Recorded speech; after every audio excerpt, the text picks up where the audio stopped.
Ila pia na swali moja tu kwake kama yeye ananipenda kwa dhati. Okay. Swali langu,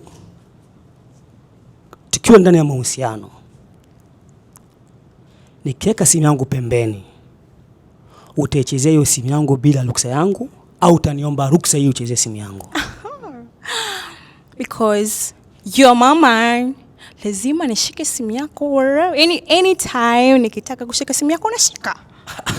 Kwa nini ushike simu yangu bila ruksa? Kwa sababu ndio, okay, tuko ndani ya mahusiano, wewe ni mpenzi wangu, lakini lazima uombe ruksa kwanza ndio ushike simu yangu. Kwa nini ushike simu bila ruksa? Kwa sababu ni mpenzi wangu na nimekuchagua. So nisishike simu yako. Why? Unaficha nini? Unaficha nini? Hakuna, hiyo sio sawa. Ni sawa, lazima uwe chini ya mume wako. Sasa kila kitu kina sababu na maana. Haiwezekani kufanya kitu unajionea wewe mwenyewe. Come on. Kwa hiyo nisishike simu yako kwa sababu eti unanipatia mamlaka yako kwamba what the heck? I say. Kuwa muelewa. Msichana ambaye sio muelewa mimi waga.